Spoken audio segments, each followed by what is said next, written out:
বিসমিল্লাহির রহমানির রহিম। পবিত্র মাহে রমাদানের 23তম দিনে সম্মানিত ইমাম, খতিব, মুয়াজ্জিন এবং অন্য ধর্মের ধর্মীয় গুরুদের নিয়ে আয়োজিত আজকের এই অনুষ্ঠানের সম্মানিত সভাপতি, অনুষ্ঠানে উপস্থিত বিশিষ্ট আলেম, মাশায়েখগণ, উপস্থিত অন্যান্য ধর্মের ধর্মীয় নেতৃবৃন্দ এবং ধর্মীয় গুরুবৃন্দ, মন্ত্রী পরিষদের সদস্যবৃন্দ, উপস্থিত বিভিন্ন পর্যায়ের সরকারি কর্মকর্তা বৃন্দ এবং উপস্থিত সকল সম্মানিত উপস্থিতিবৃন্দ, আসসালামু আলাইকুম। আজকের এই ব্যতিক্রম ধর্মী এই অনুষ্ঠানে আপনারা এমন কিছু মানুষ আজকে এখানে একত্রিত হয়েছেন, কোনো বাধ্যবাধকতা ছাড়াই মানুষ যাদেরকে সম্মান করে, জীবনের অনেক কঠিন মুহূর্তে যাদের কাছে দুটো ভালো উপদেশ বা সঠিক পরামর্শ মানুষ আশা করে এবং পেয়েও থাকে। আজকের এই অনুষ্ঠানে রয়েছেন ইসলাম ধর্মের ধর্মীয় ব্যক্তিত্ব, ইমাম, খতিব, মুয়াজ্জিম সাহেবগণ। উপস্থিত রয়েছেন একই সঙ্গে হিন্দু, বৌদ্ধ, খ্রিস্টান ধর্মের বিভিন্ন নেতৃত্ব, পুরোহিত, সেবায়েত, বিহার অধ্যক্ষ এবং উপাধ্যক্ষ। যে উদ্দেশ্যে আজ আমরা এখানে একত্রিত হয়েছি, ইতিমধ্যেই আপনারা সেটি দেখেছেন, সেটি জেনেছেন, সেটি আপনারা শুনেছেন। সমাজের বিভিন্ন শ্রেণী পেশার মানুষ যারা অর্থনৈতিকভাবে হয়তো বা অনেক ক্ষেত্রে পিছিয়ে রয়েছেন, তাদের জন্য একটি সম্মানী বা আর্থিক সহায়তা কিংবা কর্মসংস্থান সৃষ্টির মাধ্যমে আর্থিক বৈষম্য দূর করে আমরা সবাই মিলে একটু শান্তিতে, একটু ভালোভাবে থাকব। জাতীয় নির্বাচনের আগে আমরা জনগণের কাছে সেই রকমই প্রতিশ্রুতি দিয়েছিলাম। জনগণের রায়, আল্লাহর রহমতে বিএনপি সরকার গঠনের পর ভোটের কালই নখ থেকে মোচনের আগেই আমরা আমাদের সকল প্রতিশ্রুতি ধারাবাহিকভাবে বাস্তবায়নের কাজ শুরু। ভিশন আয়রনে রয়েছে সিরামিক কোটিং সোল প্লেট, যা নিশ্চিত করে স্মুথ এবং এফর্টলেস আয়রনিং।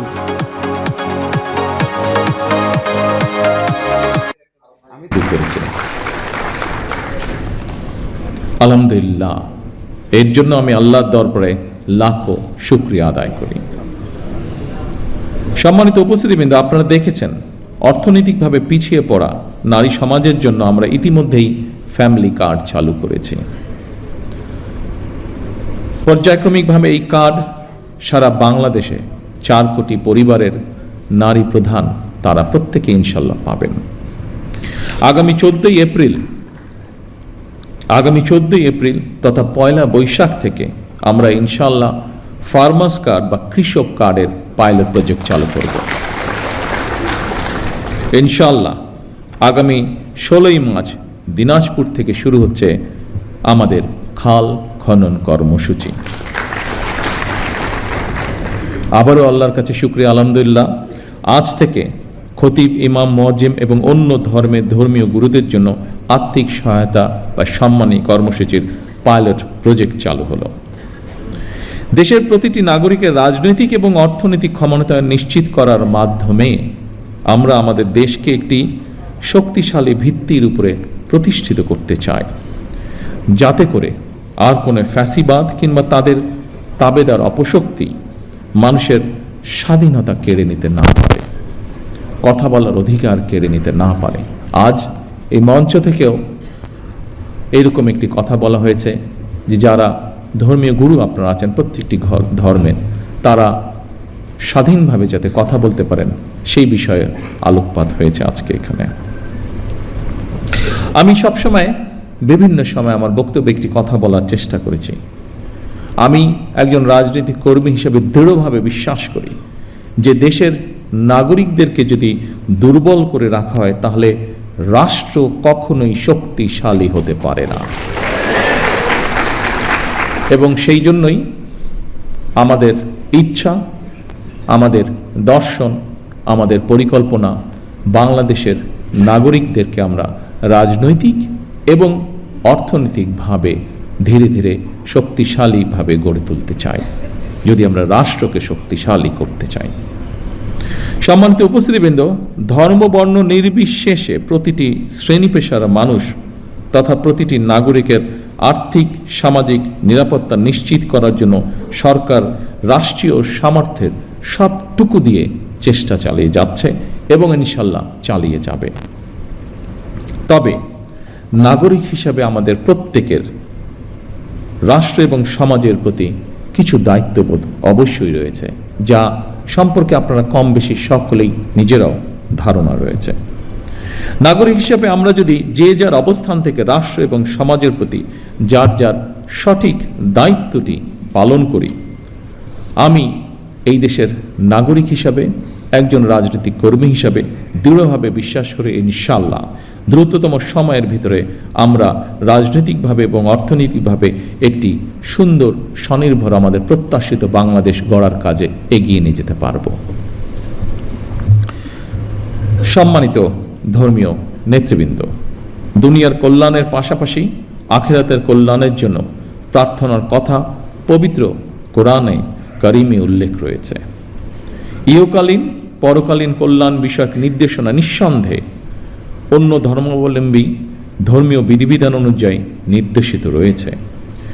সুতরাং ধর্মীয় বিধিবিধানের আলোকেই আপনারা আপনাদের শিক্ষা, দীক্ষা ও যোগ্যতা এবং অভিজ্ঞতাকে কিভাবে আরও বেশি করে দেশ এবং জনগণের কল্যাণের প্রয়োগ করতে পারেন, সেই চিন্তা এবং চেষ্টাও অব্যাহত রাখা অত্যন্ত জরুরি এই দেশের জন্য।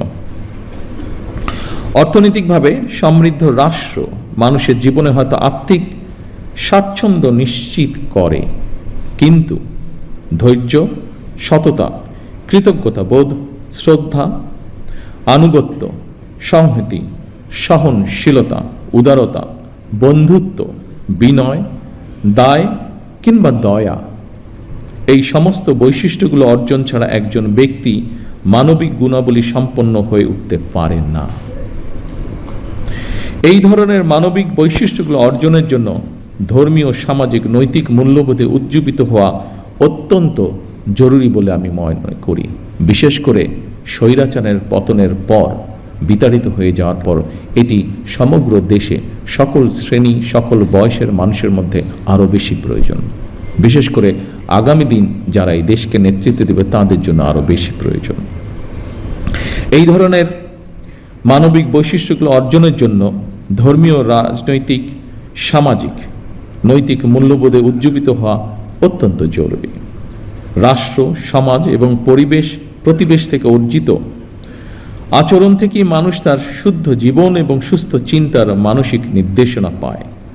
পবিত্র হাদিসে বলা হয়েছে, যার আমানতদারি নেই, যার কাছে নিরাপত্তা নেই, সে প্রকৃত ঈমানদার নয়।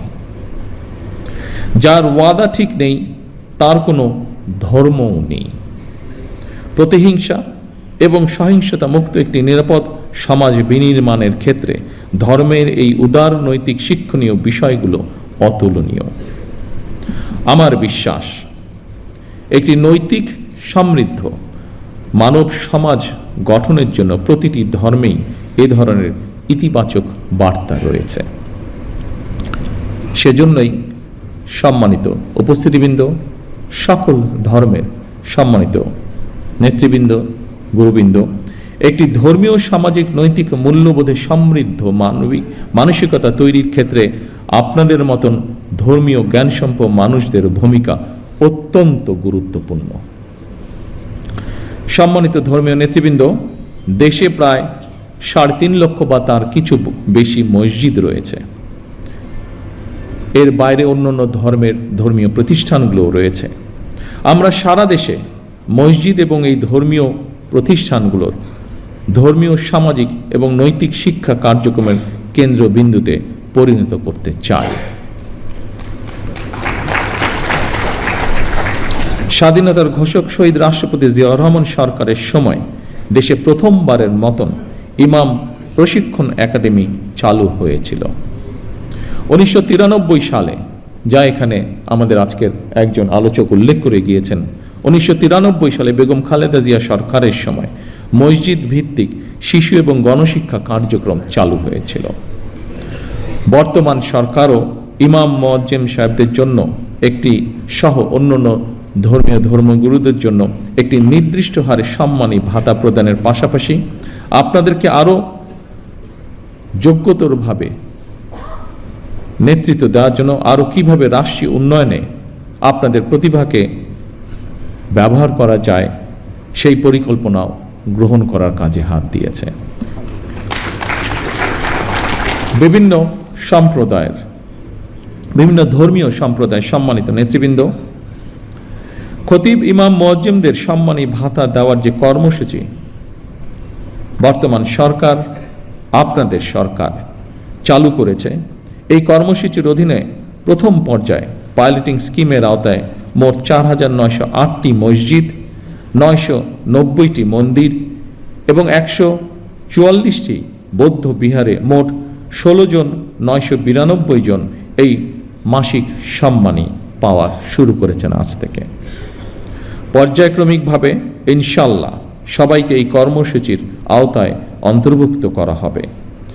বিভিন্ন শ্রেণী পেশার মানুষের জন্য সরকারের এইসব অর্থনৈতিক কর্মসূচি উদ্যোগের মূল উদ্দেশ্য হচ্ছে, যা আমি আগেই উল্লেখ করেছি, নাগরিকদেরকে অর্থনৈতিকভাবে স্বাবলম্বী করে গড়ে তোলা। তবে আপনাদের কাছে একটি বিনীত আহ্বান, আপনারা কেউ মসজিদে কিংবা যার যার ধর্মীয় উপাসনালয় দায়িত্ব পালনের পাশাপাশি নিজেদেরকে বিভিন্ন অর্থনৈতিক সামাজিক কর্মকাণ্ডে সম্পৃক্ত করতে চাইলে আপনাদের সেই উদ্যোগ বাস্তবায়নে সরকারের সর্বোচ্চ চেষ্টা থাকবে সহযোগিতা। এর বাইরে বর্তমান স্বরাষ্ট্র মন্ত্রণালয় প্রতিটি জেলা এবং উপজেলায় আইন শৃঙ্খলা কমিটিতে একজন ইমাম অথবা একজন খতিব অথবা সেই এলাকার ধর্মীয় অন্য কোনো ধর্মের ধর্মীয় গুরু, তাদেরকেও আমরা সিদ্ধান্ত নিয়েছি একজন সদস্য আমরা রাখব। সম্মানিত উপস্থিতিবৃন্দ, আমরা আজ সব ধর্মের মানুষ একসঙ্গে বসেছি, এক কাতারে বসেছি। এটি আমাদের বাংলাদেশের আবহমান কালের ঐতিহ্য। কেউ যেন আমাদের মধ্যে বিভেদ সৃষ্টি করতে না পারে। মুসলমান, হিন্দু, বৌদ্ধ, খ্রিস্টান, আমরা সবাই মিলে ইনশাল্লাহ একটি শান্তিময়, শান্তিপূর্ণ বাংলাদেশ গড়ে তুলব একসাথে।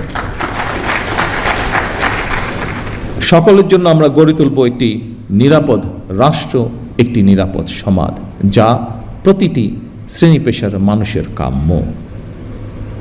আমার বক্তব্য শেষ করার পূর্বে আমি আজকের এই দিনটিকে, আজকের আমাদের দলীয় ইশতেহারের এই কার্যক্রমটিকে সফল করার জন্য বিভিন্ন মন্ত্রণালয় সহ, বিভিন্ন মন্ত্রণালয়ের কর্মকর্তা সহ বিভিন্ন ডিপার্টমেন্টের যে সকল ব্যক্তি অক্লান্ত পরিশ্রম করেছেন, যাদের সহযোগিতায় বর্তমান সরকারের নির্বাচনে এই ম্যানিফেস্টোটি আলোর মুখ দেখতে পেয়েছে, কাজ শুরু করছে, তাদের সকলকে আমি জানাই আন্তরিক শুভেচ্ছা, তাদের সকলকে আমি জানাই আন্তরিক ধন্যবাদ।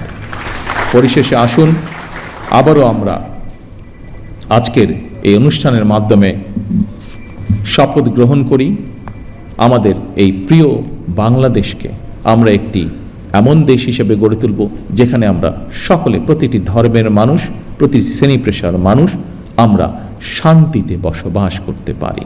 সকলকে একসাথে নিয়ে আমরা যাতে দেশকে গড়ে তুলতে পারি, এই হোক আমাদের শপথ, এই হোক আমাদের প্রত্যাশা। সকলে ইনশাল্লাহ ভালো থাকবেন, সকলে ইনশাল্লাহ সুস্থ থাকবেন। আল্লাহ হাফেজ। বাংলাদেশ জিন্দাবাদ।